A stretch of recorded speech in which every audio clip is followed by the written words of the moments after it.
오늘 하나님께서 주시는 시편 72편 말씀을 통하여서 우리가 생명과 구원과 믿음을 얻기를 소망합니다. 시편 72편은 표제가 솔로몬의 시입니다. 이 곡이 진정 솔로몬이 지은 거냐? 그럴 때에 20절에 보면 이새의 아들 다윗의 기도가 끝나니라. 약간 차이가 있지요. 솔로몬이 아마 후대의 왕들을 교훈하기 위해서 내지는 다윗이 솔로몬을 교훈하기 위해 지은 시다라고 얘기합니다. 그러니까 이게 솔로몬의 시일 수도 있고 다윗의 시일 수도 있어요.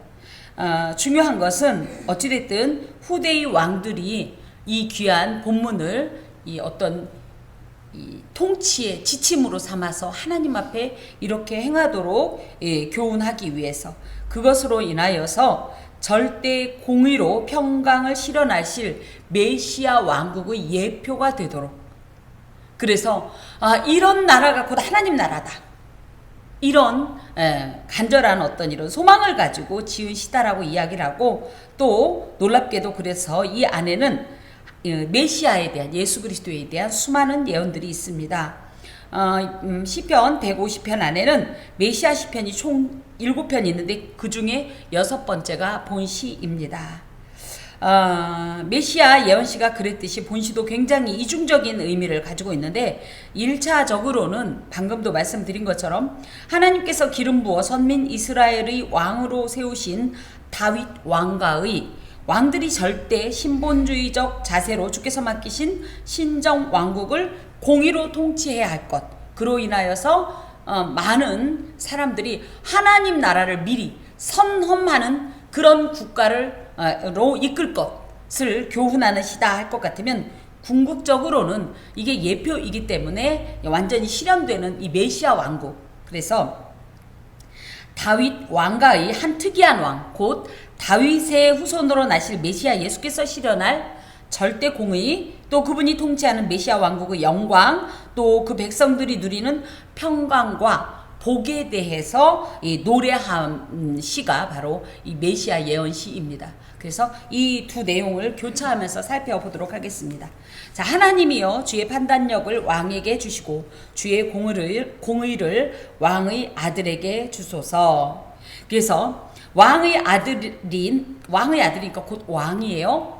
왕이 된 자가 하나님께 무엇을 구할 것인가 할 때에 첫 번째 판단력을 주소서. 그런데 그 판단력이 인간적인 판단력이 아니라 주의 판단력. 그래서 하나님의 절대 기준으로 좌나 우를 분별하고 판단할 수 있는 지혜를 주옵소서. 그래서 미시 파테카 이렇게 얘기하는데, 이거는 지혜로운 어떤 이런 통치자로서의 면모를 구하는 거예요. 우리가 하나님 앞에서 어떤 일을 행할 때에 지혜가 없으면 이 지혜가 뭡니까? 하나님께 기반한, 하나님으로부터 하나님께 근거한 어떤 기준을 갖고 행하는 것이 완전한 지혜라 할 때, 그 지혜가 지금 왕에게 필요합니다. 그래야 어떻게 되니까 이 나라를 진정한 하나님의 예표적 국가로 통치할 수 있으니까. 이 내용이, 그런데 여기에만 있는 것이 아니라 열왕기상 3장에 보면 솔로몬이 그죠, 하나님 앞에 예물을 드렸을 때 하나님께서 내가 너에게 무엇을 줄꼬 그랬을 때, 하나님 지혜를 주옵소서, 나는 어리고 미숙하오니, 이렇게 고백한 요 내용과 일치합니다. 그래서 왕왕, 그래서 누구는 솔로몬의 시다, 진짜 말 그대로, 또 누구는 아니다 다윗이다 이렇게 얘기하는데, 그게 중요한 건 아니고 어찌됐든 그렇습니다. 또 무엇을 달라 했냐면 주의 공의, 그래서 올바르게 곧게 통치할 수 있도록, 사악한 자들을 벌하는 어떤 이런 모습을 통해서 공의가 세워지도록, 또 거기에다 대고 하나님의 공의는 어떻습니까? 단순한 징벌만을 위한 것이 아니라 오히려 억눌리고, 이 불의 때문에 억눌리고 억압받고 이 차별받고 소외되고 그 빼앗긴 이들을 오히려 회복하는 것도 하나님의 공의예요. 이것을 내가 하나님의 공의를 가지고 통치하려 합니다. 우리는 보통 왕이 되면 어떻게 할 수 있다고 생각하죠? 다 자기 뜻대로. 하지만 진정한 하나님께서 세우신 왕이라는 자의식이 있는 자는 자기 뜻대로 절대 할 수가 없는 거예요. 나는 누구다? 대리자다. 하나님께서 통치를 위임시킨 자로서 위임받은 이 하나님의 어떤 이런 일들을 대리하는 존재다. 그럼 하나님께서 이 땅을 어떻게 다스릴 거냐? 분명히 온전한 판단력과 공의로 다스릴 것이오니 나도 그런 나라를 꿈꿉니다. 하오니 주여 내게 그런 하나님 앞에서의 이런 어떤 은혜를 주옵소서. 많은 사람들이 예수님을 믿고 무언가를 하기 시작하면 이제 달란트를 구하게 된단 말이죠. 달란트. 저도 이 청년부 때 이제 저는 조금 더 일찍 도전을 받았죠. 초등학교 때부터 그때가 아주 우리나라가 아주 성령의 이 대단한 이 역사가 있었던 그런 세대였습니다. 70년대, 80년대 초까지 이제 저희가 끝물이었어요. 저희가 청년부가 됐을 때는 그게 조금 이렇게 줄어드는 그런 때였어요. 그래도 그때까지 뜨거웠는데 제가 어린 시절부터 정말 은사를 많이 사모했어요. 왜요? 왜 사모했을까요? 코를 납작하게 눌러주고 싶었어요. 잘난 척 하려고. 권사님들 또 집사님들이 저 믿음 좋다고 얘기하게 하려고. 그래서 막 억지로 막 은사를 막 달라고 하나님 앞에 가서 떼쓰고 아주 협박하고 난리를 한 적이 있는데 이제 생각하면 은사에 대한 오해다. 은사는 왜 필요하냐? 내 자랑. 나 이런 사람이야 라고 나의 어떤 존재의식이 나 인간적인 어떤 도움이나 자랑의 근거가 되려고 구하면 안 되고 하나님의 일하기 위해서 구해야 돼요. 여러분 그래서 몸이 약한 우리 집사님도 건강을 왜 구하냐? 나 혼자 잘 먹고 잘 살려고 구하는 게 아니라 하나님이 일하려면 건강이니까 나에게 건강 주소서. 달란트로 달라고 기도해요. 돈도 예를 들어 그냥 달라고 하면 안 되는 거예요. 하나님 내가 예전에는 몰랐는데 이제 보니 어차피 불면 날아갈 이 재물 하나님이 주시면 내가 하나님의 영광을 위해 주의 나라를 위해 쓰겠습니다. 이것도 달란트를 구하란 말이에요. 달란트를. 응? 믿음도 마찬가지. 뭐든지 다 뭐예요? 하나님의 영광을 위하여 그의 나라와 그 의를 위하여 구하여야 한다라는 거죠. 근데 많은 어떤 이런 성도들이 오해하죠. 어린 시절에 저처럼 어떻게 내가 사람들 앞에서 그럴듯하게 보여가지고 이래가지고 나 이런 사람이야 알아서 기여. 아닙니다. 절대 아니에요. 이 왕 또한 마찬가지예요. 내가 이렇게 해서 나의 이 절대 어떤 이 통치권을 막 휘두르고 싶어서가 아니라 하나님의 나라를 이 땅에 실현하고 싶습니다. 예표적인 나라로 그야말로 제사장 나라로 거룩한 이 성민 공동체로 세우고 싶은데 나는 하나님도 아다시피 그런 존재가 못 돼요. 그러니 주여 내가 왕으로 세워졌지만 거꾸로 얘기하면 난 허수아비와 같습니다. 헛개비와 같습니다. 미련한 아이입니다. 어리석은 아이입니다. 고집도 셉니다. 악합니다. 하오니 주의 판단력을 주옵소서. 주의 공의를 주옵소서. 그래야 온전히 주님의 어떤 뜻과 주님의 그 영광을 위하여 일하겠습니다.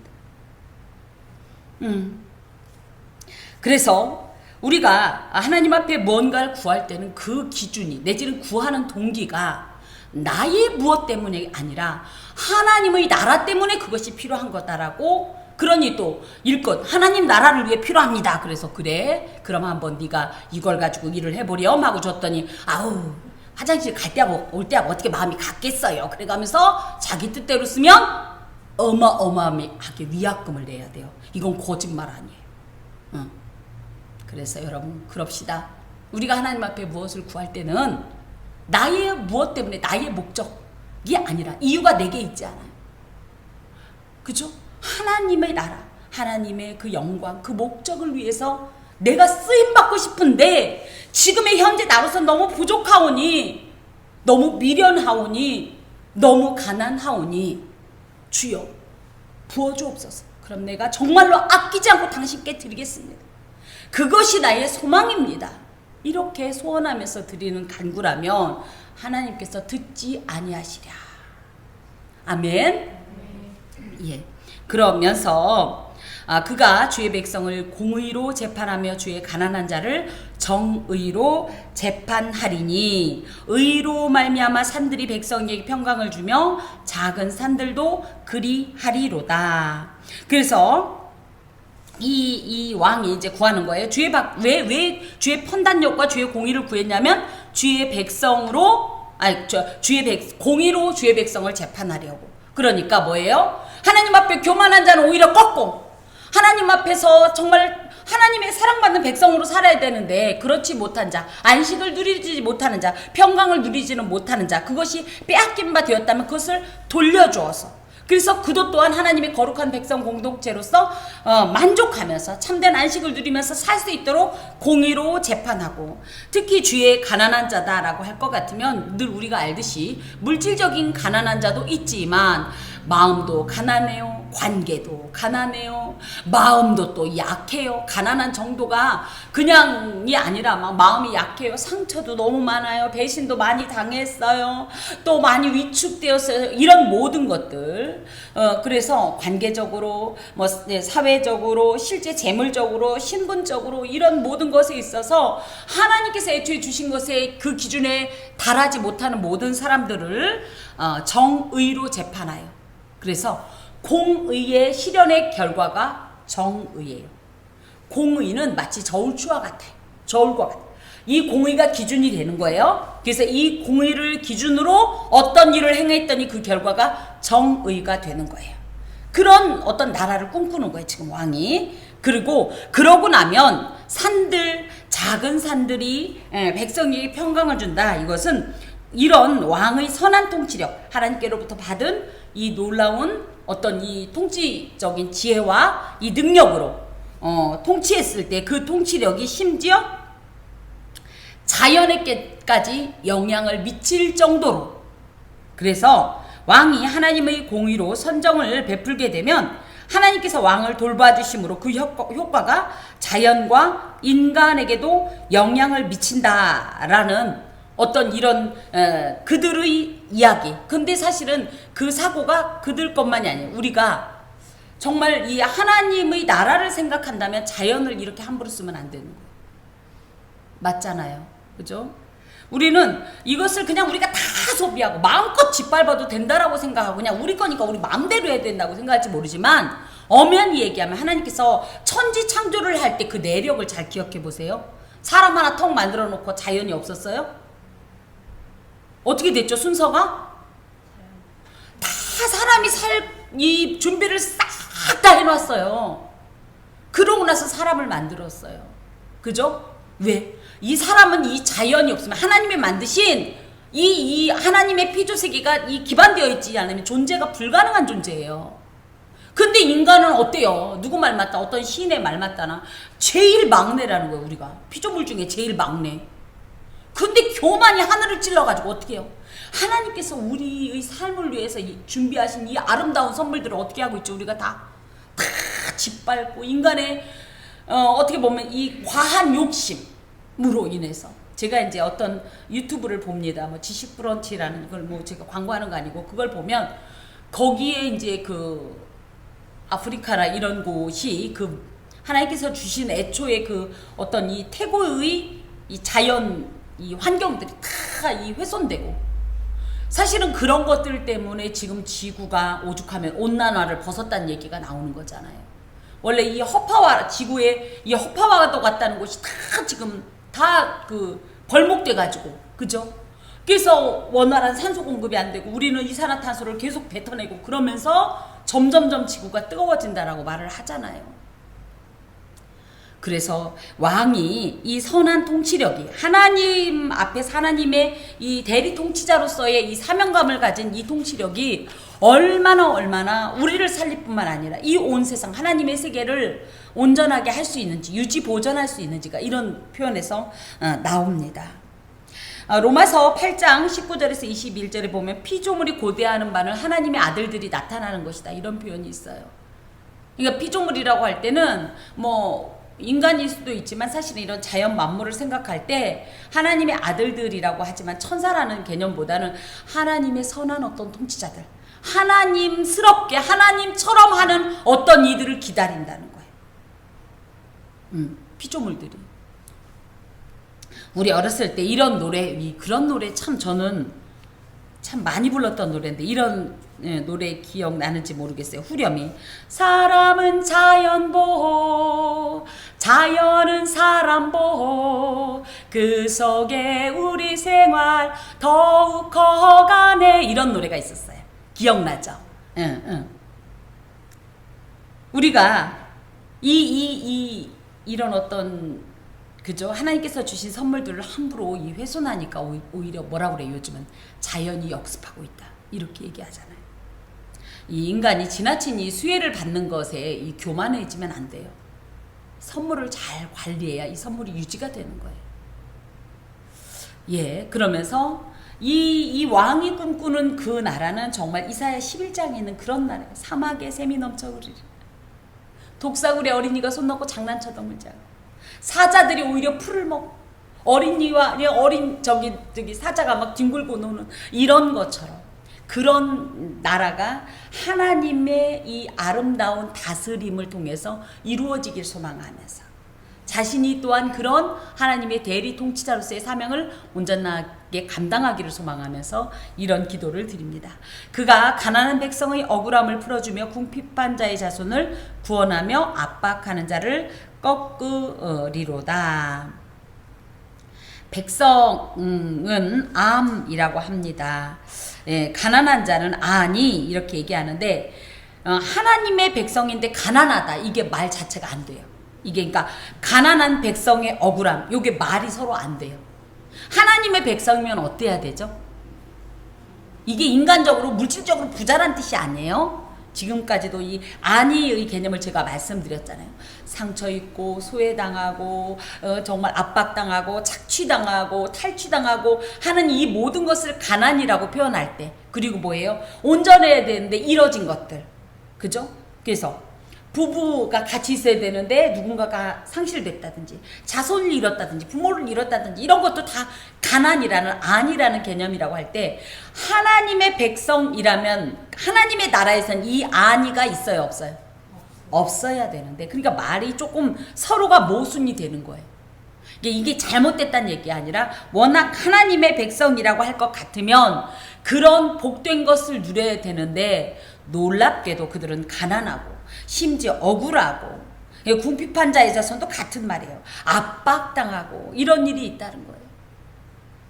그런데 그걸 어떻게 하는 거예요? 꺾는다는 게 이놈 왜 그랬어 하고 단순히 이 혼낸다, 징치한다는 개념을 넘어서 이들이 권력과 거리가 멀고 어떤 이 지위도 약하고 이 재물도 약하고 한 그런 일반 백성이거나 고난 가운데 있다 할지라도 그들 또한 하나님의 언약 아래 있는 하나님의 복된 백성이므로 그들을 보호하여야 할 이 임무를 다하겠다는 거예요. 보통 복지국가 하면 어떤 곳이 복지국가입니까? 잘 사는 사람들이 더 잘 사는 곳이 복지국가입니까? 어떻죠?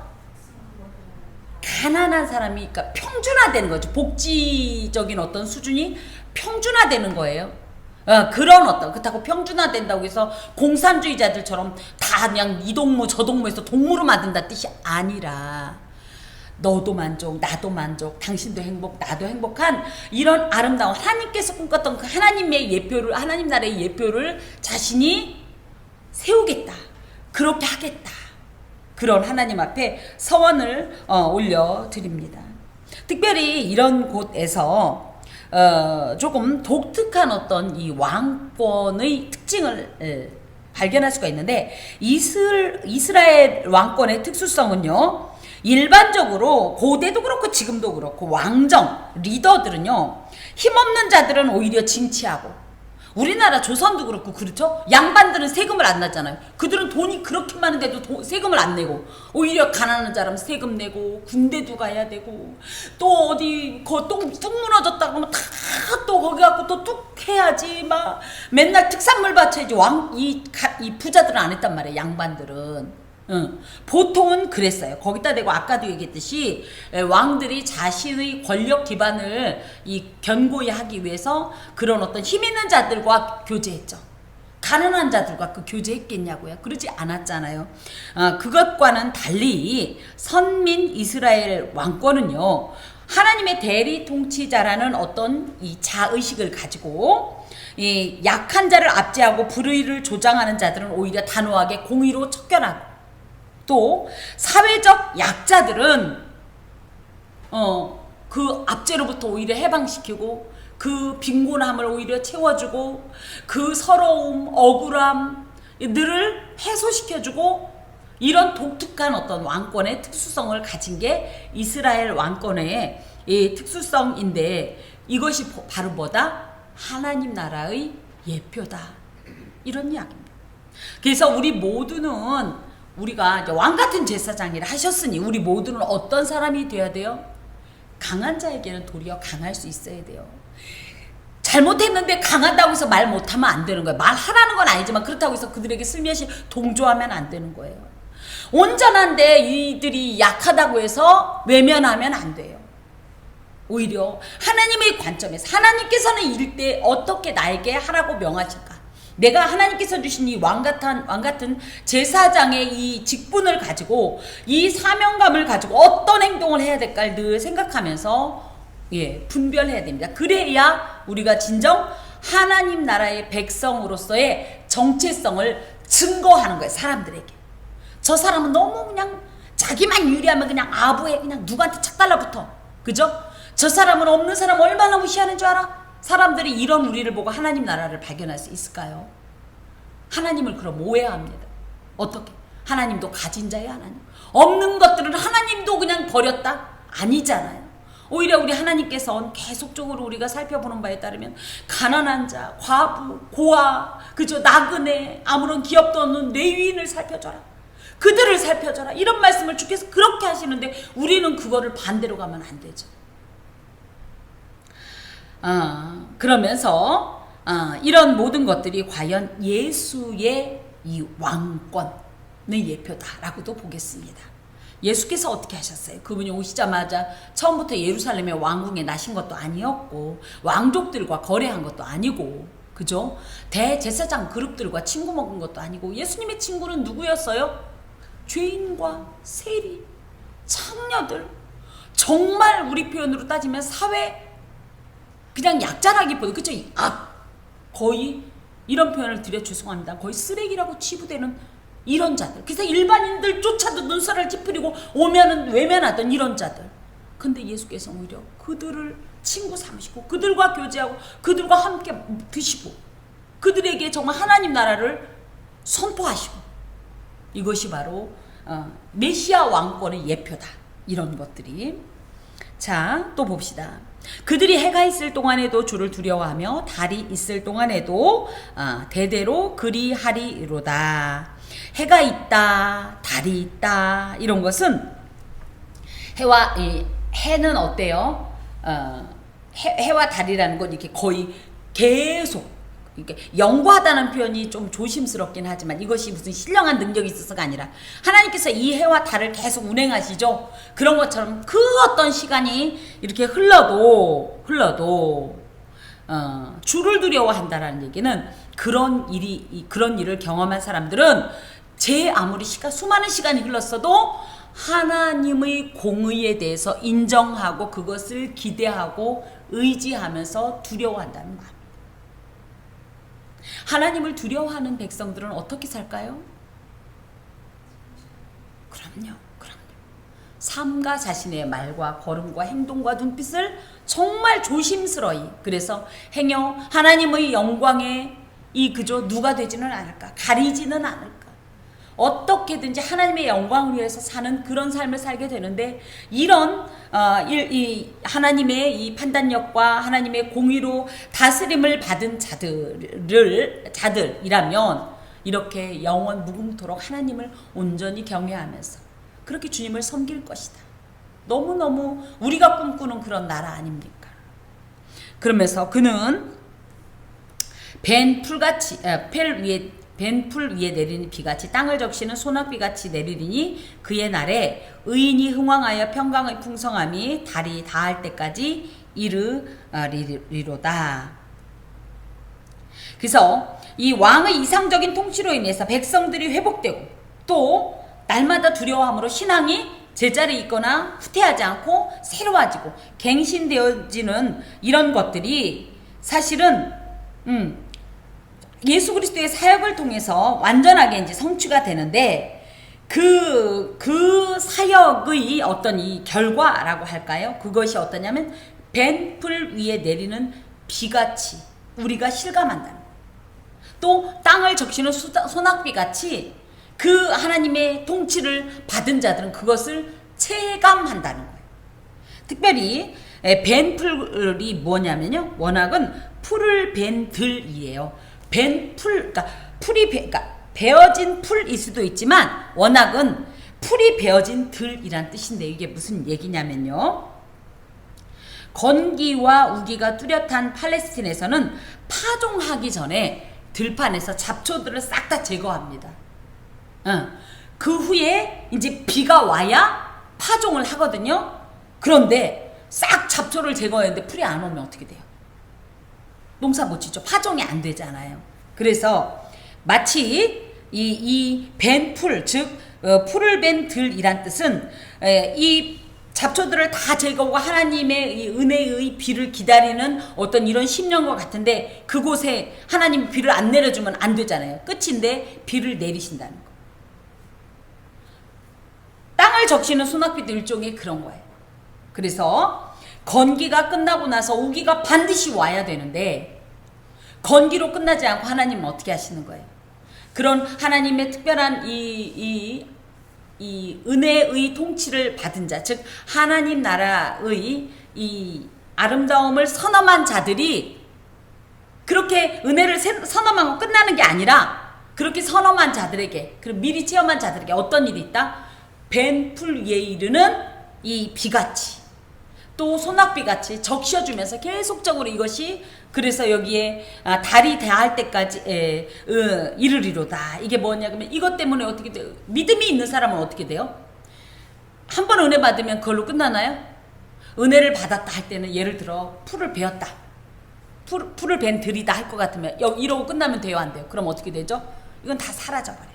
그래서 어떻게 해요? 하나님께서 오히려 성령의 기름 부으심과 은혜로운 이 그저 봄비와 같이 팍 내려주죠, 이슬처럼. 그러니까 이걸 먹고 우리가 어떻게 해야 돼요? 믿음이 자라고 은혜가 더 풍성해지고 막 가슴이 터질 것 같이 막 부풀어 오르는 이 역사를 말하는 거예요. 그렇게 되면 의인이 흥왕하여 평강의 풍성함이 달이 닿을 때까지 이르리로다. 그래서 이 주님의 날에, 의로운 왕이 통치하는 그날에 의인이 흥왕한다는 얘기는 왕의 공의의 완전한 실현으로 의인이 이 막 번영과 복과 만족감과 평안, 이 강건함, 장고함, 이 모든 것을 누리게 된다는 거예요. 특히 그것 때문에 평강의 풍성함이, 그래서 평강의 풍성함인 왕이 공의롭게 통치함으로 어떻게 돼요? 우리도 그렇죠? 우리가 살면서 기대하는 건 뭐예요? 이렇게 하면 저렇게 된다라는 그 결과를 기대하면서 살잖아요.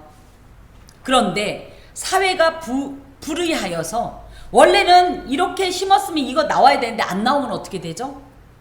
얼마나 실망스럽고 반발감이 생기고 원망이 생기고, 그게 아니라 오히려 아까도 얘기했듯이 우리가 벤풀같이 이제 당장 은혜는 받았고 당장 무언가 준비는 돼 있지만 아직 시작되지 않았을 때 하나님께서 은혜의 소낙비를 내리시고 우리를 적셔주심으로 말미암아 우리가 믿음이 점점 커지면서 그 안에서 너무너무 큰 하나님 나라의 이 평강, 평안, 만족감, 기쁨, 즐거움, 이 희락에 막 취해서 그것이 어디까지 가냐?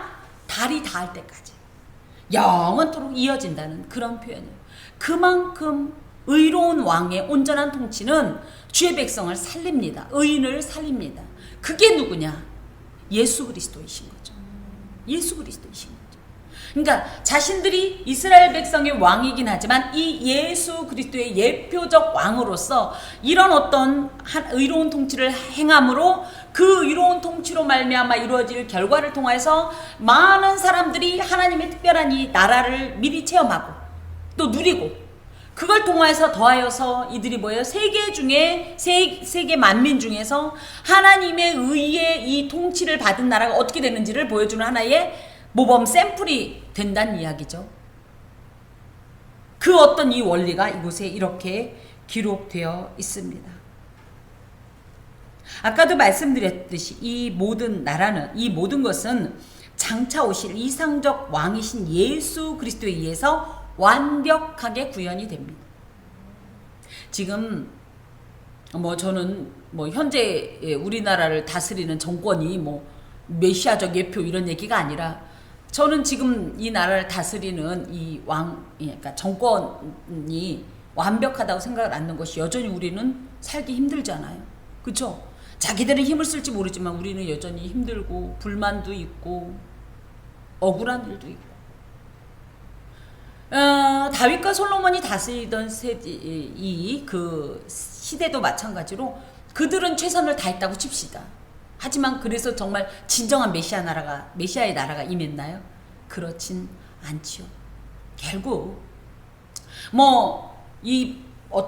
어느 날부터 이 정권에 대해서 얘기하기가 조심스러워졌는데 저는 사감 없이 얘기하는 거니까 전혀 사감 없이 정말 받으시기 바랍니다. 어찌됐든 잘하든 못하든 제 아무리 자기들 딴에 노력을 한다고 생각해요. 저는 정권의 리더들은 어찌됐든 자신의 최선을 다한다고 생각해요. 그렇지야만 인간이 제 아무리 최선을 다해도 하나님의 나라와 같은 그 완전한 나라는 실현이 불가능해요. 이것은 오로지 누구만을 통해서, 예수 그리스도만을 통해서 완전히 구현이 된다라는 거죠. 예수께서는 죄의 권세에 얽매여 죽어가는 영혼들에게 생수를 공급하시죠.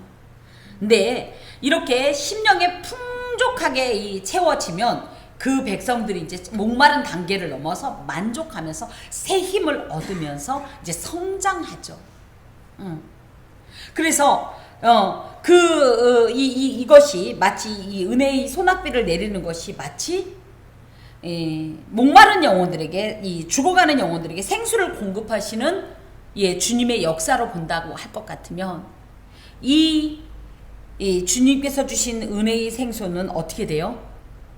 그 속에서 솟아나는 샘물과 같이 영원토록 우리의 심령 속에 마르지 않고 날마다 솟아나는, 그래서 그 샘물로 인해서 더 또 우리가 다시 새 힘을 얻고 그것 때문에 더욱더 주님을 뜨겁게 사랑하고 찬양하면서 또 그것 때문에 은혜의 샘물은 넘쳐나고 이런 이 순환이 계속 지금 이루어지고 있는 것이죠. 그렇게 되면 어떻게 돼요? 그 백성들은 절대 갈할 필요도 없어. 슬퍼할 이유가 없어. 곡하는 것이 없어지는 거예요. 넘어질 일이 없어지는 거예요. 그런 나라를 이제 꿈꾸면서 고백합니다. 특별히 그가 바다에서부터 바다까지와 강에서부터 땅끝까지 다스리리니 광야에 사는 자는 그 앞에 굽히며 그의 원수들은 티끌을 핥을 것이며, 또 다시스와 섬의 왕들이 조공을 바치며 스바와 시바 왕들이 예물을 드리리로다. 모든 왕이 그의 앞에 부복하며 모든 민족이 다 그를 섬기리로다. 바다에서부터 바다까지와 강에서부터 땅끝까지 다스리니, 이거는 왕의 통치권이 이제 이 다윗과 솔로몬의 개념으로 본다면 팔레스틴 전역을 의미하고, 이 전역을 이제 넘는 어떤 이런 통치권의 역사가 그 전역을 넘는 어떤 그런 내용을 기록하고 있는데요. 하나님께서 세우실 왕의 세계는 그 단순히 그 한 지역만을 뜻하는 게 아니에요. 아까도 계속 반복해서 얘기하지만 하나님께서는 우리를 통해서 우리 자신만 내지는 우리 교회 공동체만이 아니에요. 이것을 통해서 점점점 하나님의 그 나라, 그 영역은 점점점 확장되어져 가길 원해요. 그래서 이런 어떤 이 다윗의 선한 통치력이 팔레스타인을 넘어서, 그죠? 넘어서 그 이웃의 나라까지 영향력을 미치길 원하는 거예요.